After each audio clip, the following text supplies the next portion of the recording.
Wawancara Pro 3. Ya, Pak Adi Prayitno, selamat pagi. Salam sehat, Pak. Selamat pagi, Mbak. Iya, Pak Salam Adi, sehat. salam sehat kembali. Ini ada adik-adik mahasiswa yang kemudian menyampaikan gugatan ya. Bagaimana Anda melihat gugatan mahasiswa ini dari perspektif ilmu politik ini, Pak Adi? Ya, saya kira bagus ya. Kalau kita mau jujur, pertama ini bagian dari partisipasi politik yang diperankan oleh kelompok-kelompok mahasiswa kritis. Karena mahasiswa kita kenal selama ini adalah sebagai agen of change, di mana setiap persoalan-persoalan kebangsaan yang dinilai tidak tuntas, problematik, justru menyusahkan rakyat, itu mahasiswa sering tampil ke depan untuk memberikan pembelaan secara signifikan. Nah, yang kedua bagi saya, ini adalah sebagai salah satu bentuk protes ya, bahkan bisa disebut sebagai salah satu kemarahan dari mahasiswa terkait dengan anggota dewan yang memang dalam banyak hal, terutama dalam proses pergantiannya lah kira-kira begitu, memang seakan-akan hanya dimonopoli oleh DPR dan dimonopoli oleh partai politik.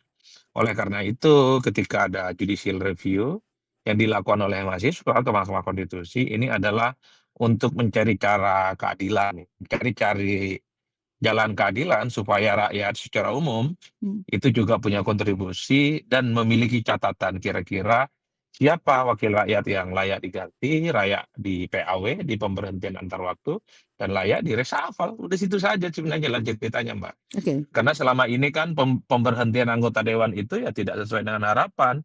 Karena kunci untuk mengganti anggota dewan itu biasanya melalui MKD, Mahkamah Kehormatan Dewan. Rakyat tidak ada di situ.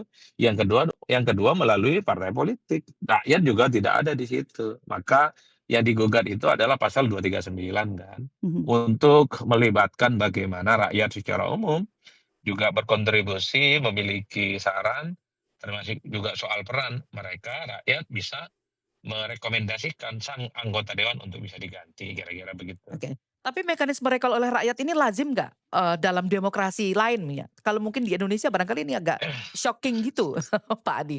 Kalau kalau recall sebenarnya recall itu istilah lama. Hmm. Yang terbaru dan digunakan hingga saat ini adalah PAW namanya, Ya. pemberhentian antar waktu.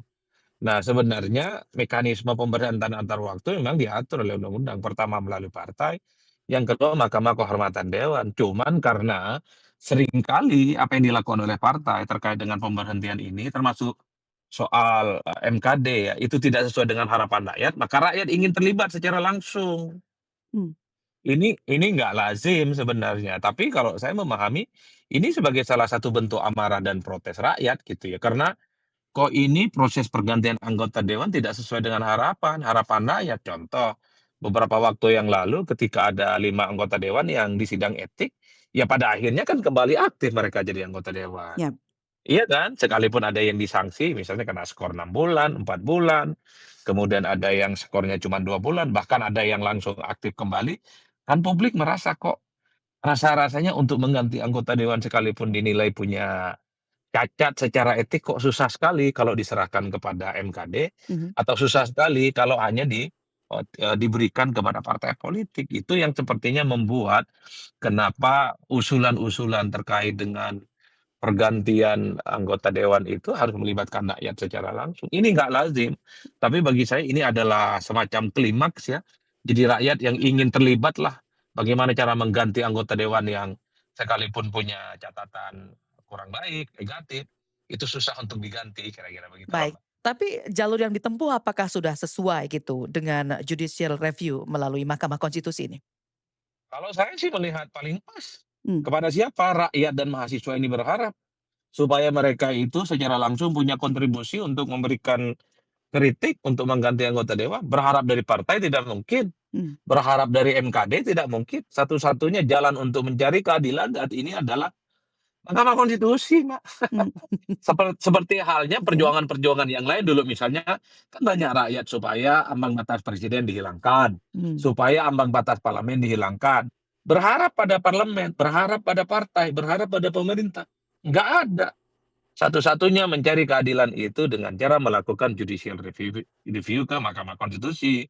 Ya buktinya adalah misalnya ambang batas parlemen bukan lagi 4%, threshold soal presiden sudah dihilangkan, dan seterusnya dan seterusnya. Itu sih yang menurut saya penting. Oke. Nah, kalau kemudian MK mengabulkan permohonan mahasiswa ini, maka dampaknya akan seperti apa nih Pak Adi untuk sistem Oh, kepartaian kita? menurut saya dahsyat dong, supaya Mhm, anggota dewan itu benar-benar bekerja, supaya anggota dewan itu betul-betul mendengarkan aspirasi rakyat. Itu yang paling penting. Artinya yang menjadi hakim terhadap rakyat itu bukan lagi partai, bukan lagi DPR, tapi rakyatnya secara langsung. Itu aja sih, Mbak, prinsipnya. mmm, oke, Ini semacam shock ini semacam shock terapi sebenarnya bagi partai, mhm. ya, kepada anggota dewan supaya mereka berbenah. Rakyat itu bukan hanya sebatas objek 5 tahunan untuk kepentingan politik mereka, tapi rakyat adalah bisa menjadi pengadil yang sesungguhnya, Oke. gitu. Baik Pak Adi, Anda kan sudah banyak selama ini mencermati soal bagaimana pola Nah, perilakunya, di DPR maupun, politik kita gitu. Sebenarnya selama 5 tahun terakhir seperti apa Anda membaca tingkat kepercayaan publik terhadap DPR ini? ya, sorry to say harus kita katakan kalau Mhm, kita membaca argumen-argumen survei, termasuk data-data survei yang kita miliki di Parameter, persepsi publik terhadap DPR itu kan rendah, minus lah kira begitu ya, mhm, sangat negatif. Itu bersamaan dengan, bagaimana persepsi publik terhadap partai politik yang juga rendah. Oleh karena itu, hal-hal yang kemudian kita bisa telisik, apa yang sebenarnya membuat persepsi publik, kepercayaan publik kepada DPR itu rendah? Satu, sederhana, DPR itu dalam membuat keputusan-keputusan politiknya dinilai tidak terlampau mencerminkan keinginan rakyat. mmm, Banyak kebijakan kontroversial gitu ya, banyak kebijakan-kebijakan diprotes, tapi kemudian disahkan jadi undang-undang. Udah banyak contohnya, misalnya revisi Undang-Undang KPK, terkait dengan KUHP, termasuk juga Cipta Kerja. Itulah yang kemudian membuat sentimen terhadap dewan itu berkurang lah secara signifikan. Yang kedua, DPR ini ya tentu tidak sesuai dengan target program legislasi nasionalnya. Dalam tahun misalnya ada prolegnas ya, program legislasi yang mesti dicapai itu 50 ya, yang paling disahkan 3 atau 4. Jadi wajar kalau kemudian sentimen-sentimen publik ke DPR itu hampir setiap musim selalu negatif, dan bahkan kalau mau jujur anggota dewan itu dalam memutuskan keputusan politiknya tidak pernah melibatkan rakyat yang selalu diklaim bahwa mereka itu adalah wakil rakyat. Kan kalau kita mendengar omongan rakyat kan selalu ngomong, mmm, "Saya ini adalah wakil rakyat, saya ini adalah mencerminkan kepentingan rakyat." Orang bertanya, "Hai anggota dewan yang terhormat, apakah setiap keputusan-keputusan politik yang dibuat itu sudah nanya belum ke rakyatnya?" Gitu loh. mmm, Rasa-rasanya tidak. Yang oke, ada itu semua keputusan politik di parlemen itu tentu adalah keputusan politik yang secara subjektif diputuskan oleh dewannya, yang secara subjektif diputuskan oleh atas dasar kepentingan-kepentingan partai. oke, Karena anggota dewan itu adalah perwakilan partai. mmm. Gitu, Mbak. Jadi nggak harus nunggu 5 tahun lagi gitu ya untuk misalnya, Oh ya, tidak memilih lagi betul, anggota dewan itu gitu. Oke, betul, betul. siap siap Pak Adi. Nah, publik kan kemudian, kalau kita lihat habis pemilu gitu, mereka gunakan hak pilih mereka habis pemilu, anggota dewan terpilih, kemudian publik Anda melihat ini, publik merasa, apa istilahnya mungkin kehilangan instrumen kontrol terhadap hasil pemilu itu sendiri ketika melihat hasilnya sekarang?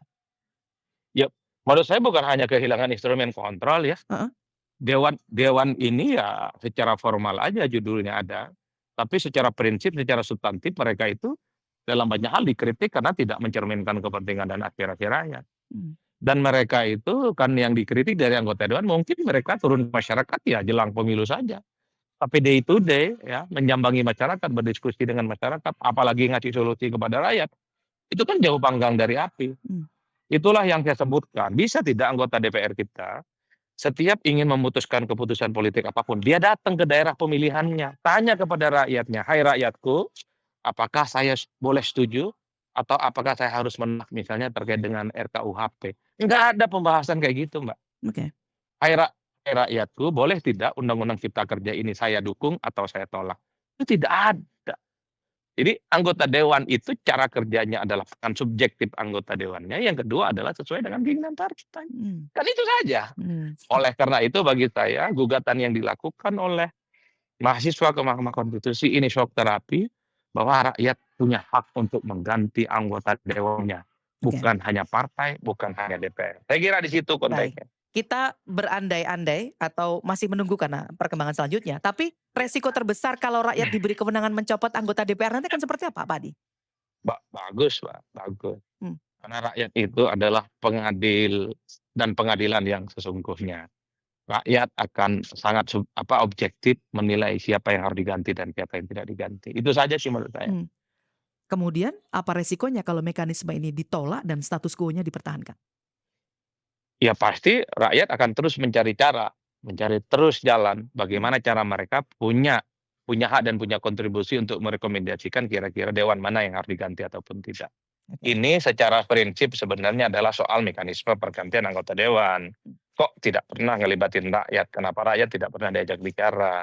Karena ada undang-undangnya yang memang memagari rakyat untuk tidak terlibat untuk melakukan pergantian dewan. Mhm. Ada di Undang-Undang MKD kan 239 itu. Makanya itu yang digugat ke Mahkamah Konstitusi. Oke. Jadi gembok inilah yang ingin Ingin dihilangkan. dibuka. Oke. Supaya iya, Mhm, itu mhm. aja. Jadi rakyat itu jangan hanya sebatas jadi objek politik lah, tapi libatin mereka dalam setiap proses-proses politik termasuk juga pergantian. Nah, Oke. bukankah yang memilih anggota dewan itu rakyat, bukan partai? Mhm. Bukankah anggota dewan itu yang memilih adalah rakyat, bukan partai? Itu saja sih Mhm. pentingnya. Dampaknya mhm, Karena yang memberikan mandat itu rakyat, rakyat. maka yang berhak untuk mencabut mandat itu ya rakyat, gitu aja. Oke. Tapi dampaknya nanti gimana nih untuk stabilitas pemerintahan dan parpol? Karena parpol punya banyak Enggak kuasa di sana. Hmm. Ya nggak ada apa-apanya, Hmm. partai itu kan nggak ada apa-apanya tanpa partai. Rakyat itu tidak penting kalau tidak mendapatkan dukungan rakyat. Oke. Bagus malah ini, Mhm. supaya rakyat dan partai itu berbenah, supaya tidak dihukum oleh rakyatnya. Udah itu aja. Baik. Makasih banyak ya Pak Adi Praitno sudah berbincang bersama Pro3 RRI. Salam sehat, selamat Sip sip sip. melanjutkan aktivitas, selamat berakhir pekan Pak.